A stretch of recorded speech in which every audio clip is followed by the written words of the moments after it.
Hey everyone, and welcome to today's web episode of Clinical Alchemy Web Show. So today we're going to talk about something that is a little embarrassing to talk about. It's called smelly belly button. Why are we talking about this, you ask? Well, summer's just around the corner, and typically that's when smelly belly button comes out. What is it? Well, smelly belly button, it's kind of a tongue twister, is a bacterial infection, or sometimes it's a fungal infection inside of your belly button for those of us that have innies. So what happens is moisture gets down in there and it gets trapped inside. This can be sweat, it can be from your showers, from your baths, it can be from swimming. So what happens is that water is inside of there and it has no place to go. It's a dark environment deep inside of our belly buttons. So what happens? The germs come out, bacteria, fungus.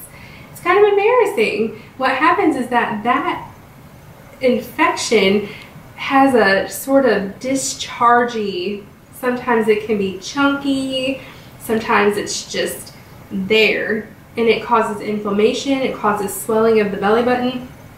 Doesn't sound like a very good time. So, how do we combat this?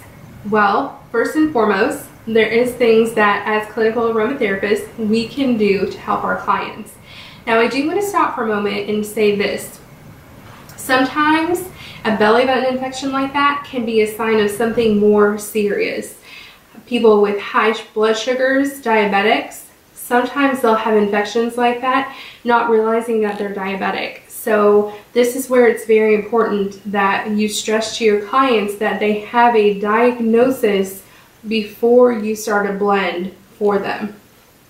That being said, today we're going to make a blend for smelly belly buttons using aloe vera gel, witch hazel extract, and a wound care blend made by Nature's Pure Essentials. It's a blend that has lavender, helichrysum, and niaouli in it. So it's a powerful blend, but it's gentle enough to go into a very sensitive area, which is inside of your belly button. Now what you're going to need for this, a 10 ml bottle with your orifice reducer. You're going to need 2 pipettes. You're going to need aloe vera gel, and make sure that you are using good quality aloe vera gel. A lot of the aloe vera gel that you can pick up at the drugstore is diluted with something else. So make sure that you're checking your bottles and getting your carriers and your essential oils from a reputable place. And witch hazel extract, again, same thing. Make sure you're getting it somewhere that's trusted and it's not diluted with something else. All right, let's get started. So we're going to do a 5% dilution.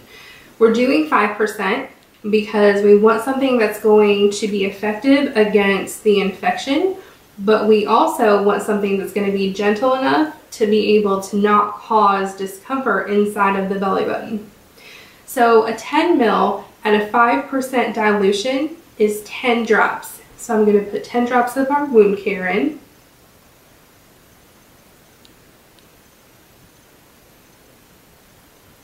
Okay. All right. So now we're going to do our aloe vera. Now we're using aloe vera because aloe vera is great for skin issues. Traditionally, we reach for aloe vera when we have a sunburn, but did you know that aloe vera also helps to combat itchy skin, inflamed skin? It's an overall skin soother. So we're doing a 50-50 dilution. So I'm going to fill this half full with aloe. That looks about right. Now I'm going to add the other half of witch hazel. Now witch hazel It's not just great as a skin toner. Basically, we're putting the witch hazel in here because witch hazel has a great anti-inflammatory properties, which means it's going to help with that swelling that comes from the belly button infection, and it's going to help shrink those blood vessels on the inside, which will help take away a lot of that redness. So hey, no more redness and swelling? Sign me up, right? All right, so we've got that. We're gonna cap it up. Give it a good mini shake to mix it up. So usages. Recommended usage for this, 1 week, and then you follow up with your client. What they'll do is 2 times a day, they're going to take a Q-tip and they're going to put some drops on their Q-tip, enough to soak it. Okay, so that was about, what, 5 drops? Then they're going to take this and they're going to clean inside of their belly button. If they pull it out and they still have a lot of that discharge on there, then what they're going to want to do is, if they have, depending on how long their belly button is, use the other end, do the same thing, couple drops, clean, okay? And they're going to do this 2 times a day, once in the morning after their shower and once in the evening before bedtime. So 1 week. After that week is up, there are preventative measures that can be taken to help smelly belly buttons stay out of their lives.